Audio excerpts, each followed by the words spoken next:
Well, hello there, classmates. Nice to see you all here. My name is NerdyMcMuffin. Yep, that's me. And I'll be helping you throughout the wonderful journey to the world of chemistry you're about to go on. The beauty behind chemistry is so big, there's no possible way I could keep it all to myself, which is why I'm here to share everything I know with you guys. Let's start with their goals. First of all, we'll try to understand energy movement within reactions. Then, we'll explore the concept of reaction rates and catalysts. Later, we'll learn about how energy is applied to common mechanics and activities. And finally, we'll go further into the topic of oxidation and electron transfer. If I'm not mistaken, the last topic you guys covered was about energy stored inside foods and fuels, as well as how to measure this energy using calorimetry. Today, we'll go even further. We will talk about how energy is stored in a chemical level, that is, through atomic bonds. Have you ever stopped to think about how energy is actually stored inside substances and how it is transformed to make it actually usable? This is what this lesson is all about. To get you guys started, try to answer the following questions in your head. Where does the energy from an exothermic reaction come from? What is the energy associated with reversing reactions? How can you control the speed of a reaction? How can a chemical reaction be used to do work? What happens when metals react with oxygen? Remember, this is just a brainstorm. Try to get your mind thinking about these ideas as we move on with the class. All set? Let's go. It's time to get learning. Yo, nerdy, let me talk to our fellow classmates for a second. Hey guys, take a look at the sheet of paper on your desk. You're supposed to complete it during your presentation. Every few slides, you'll find the answer to a question. So pay attention and watch out, because the right answer might be just around the corner, just around the corner, just around the corner.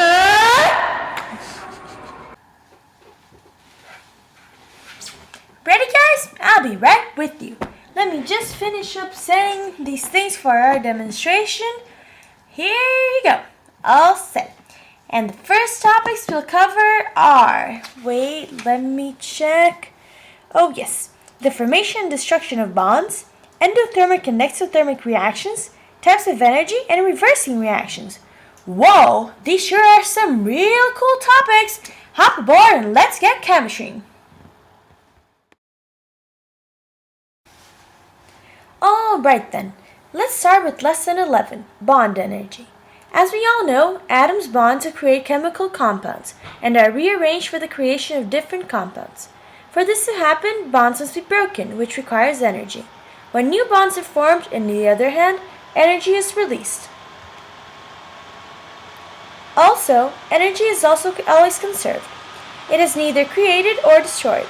Therefore, the amount of energy released when a bond is made is equal to the amount of energy necessary for a bond to be broken.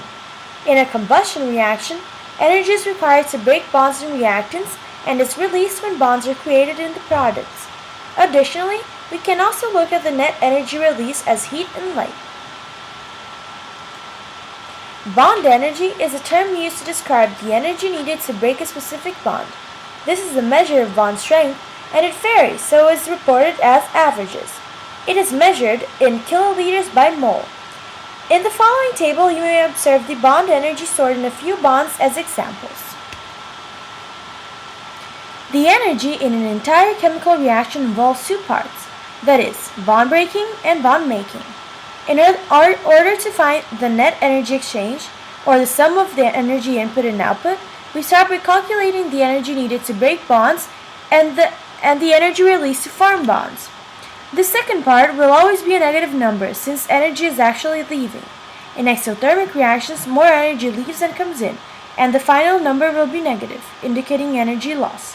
When an endothermic reaction takes place, however, more energy comes in than out, resulting in a positive number since energy was gained. Energy exchange diagrams are a good way to visualize net energy exchange. Arrows up show energy going into a system, which happens when bonds are broken, and arrows down indicate energy released when new bonds are made. The net energy exchange can be useful for determining if a reaction is exothermic or endothermic.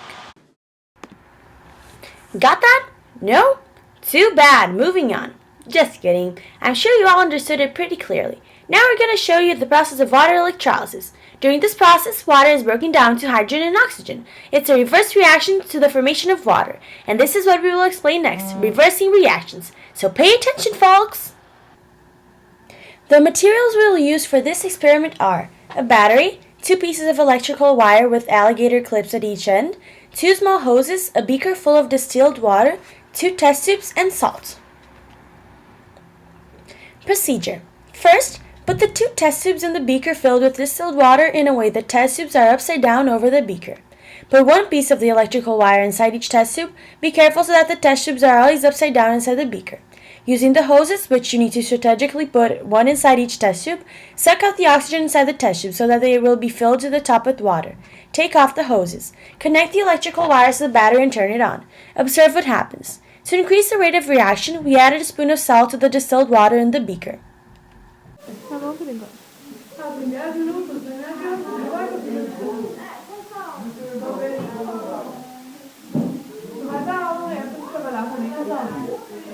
Semana até quarta para terminar, mais de 4 não. Pode pegar quarta, depois da aula, da noite, tipo, eu queria os 2 para passar no YouTube. Ah, então eu tenho aula de pausa, né? Eu tenho aula de pausa, né?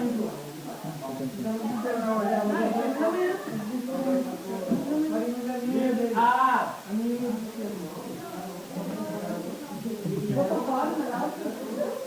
Tá dando água?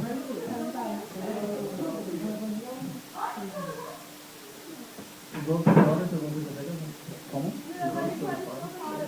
Os dois tem que estar dando água. Não, os outros dois.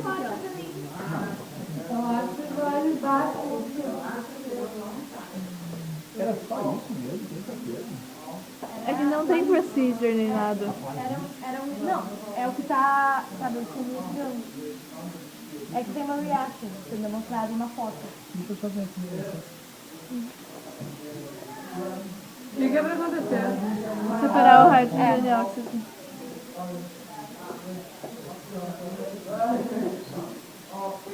Posso parar isso e começar a voltar?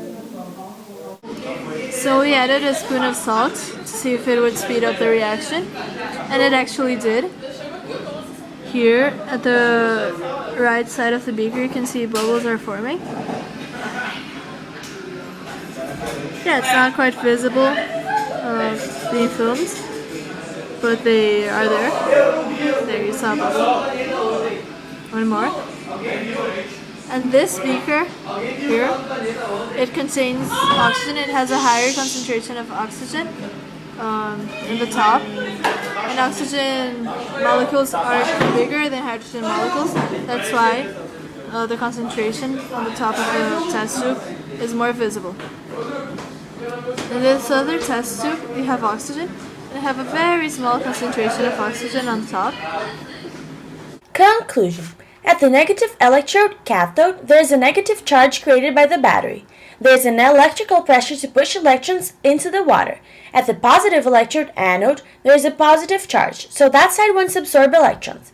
But water isn't a very good conductor, so for there to be a flow of charge in the circuit, water molecules near the cathode are split up into hydrogen ion, positively charged, H+, and a negatively charged hydroxide ion, OH-. The negatively charged hydroxide ion then travels across the container to the anode. The anode removes the extra electron which the hydroxide stole from the hydrogen atom, and the hydroxide ion recombines with 3 other hydroxide molecules, forming 1 molecule of oxygen and 2 molecules of hydrogen, that is, the reversing reaction of water formation. Lesson 12. Reversing reactions. If a certain reaction is exothermic, its reverse reaction will have to be endothermic, using the same amount of energy. All of the energy in a system is composed of a combination of kinetic and potential energy. But what are these? I'm sure you guys remember studying this in 8th grade, but it doesn't hurt to review. Basically, kinetic energy is the energy of motion, while potential energy is the energy stored within a physical system that can be converted to other types of energy. Another way to think of this type of energy is the energy associated with the composition of a substance or the position or location of an object in space. Just as a ball on top of a hill has high potential energy, molecules can also display elevated levels of this type of energy. In exothermic reactions, potential energy is converted into kinetic energy. and so the products are hotter than the reactants. On the other hand, endothermic reactions involve kinetic energy being converted into potential energy. In this case, the products end up being colder than the reactants. In order to start a reaction, energy is needed. This energy is known as activation energy. In exothermic reactions, little activation energy is required, and a lot of energy ends up getting out, while in endothermic reactions, it's the exact opposite. In this case, lots of activation energy is needed and not much energy gets out in return. For the next part of your class, I will show you a close demonstration which will aid you on your understanding of the subject. Our next demonstration is directed towards showing how reactive hydrogen actually is, as we will explain in the next lesson. However, we had to start by making hydrogen as well, so we joined hydrochloric acid with magnesium, filled a balloon with it, and later on provoked a minor explosion. Watch out! Materials. You'll need a flask, magnesium, hydrochloric acid, a balloon, funnel, and matches. Procedure. First, using the funnel, pour enough HCl into the flask to create a small pool. Then, place a few magnesium strips inside the balloon. Remove the funnel and place the balloon over the mouth of the flask. Shake the balloon until magnesium falls inside. Let the gas fill the balloon. Light the balloon with a match. Observe what happens.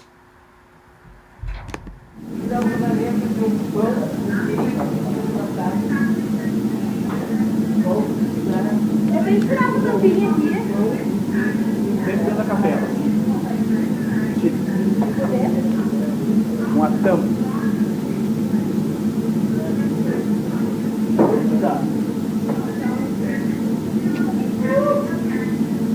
Não consegue para filmar, né? Talvez tenha só foto, mas dá pra ver.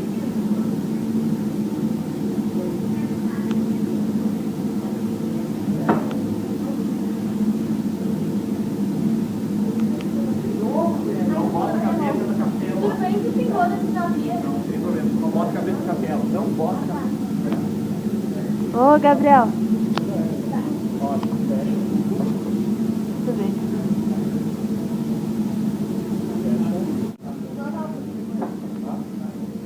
Depois tu ó. Não bota no rosto. Eu posso tapar com a mão aqui porque tem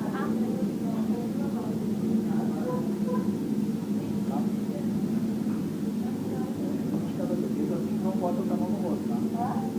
Não bota a mão no rosto.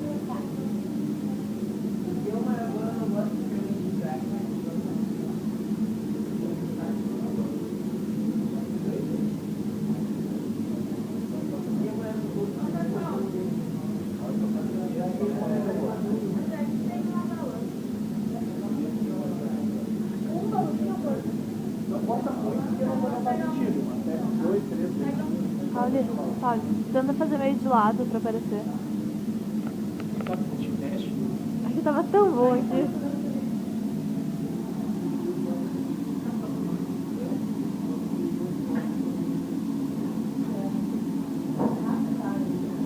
Posso chegar perto? Só não bota dentro da capela.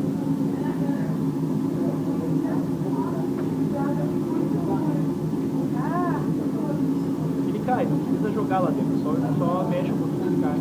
Ah, é que tu não encheu o balão antes, né?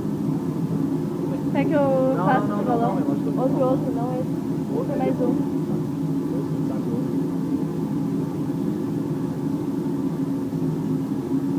Tá, agora tu bota lá dentro sem derrubar o metal.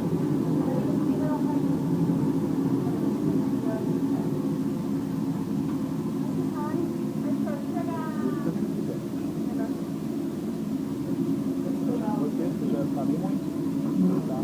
Não procure não. Sim, tá. Agora não, primeiro fecha o pote de magnésio, Fecha o pote. de magnésio. Fecha bem.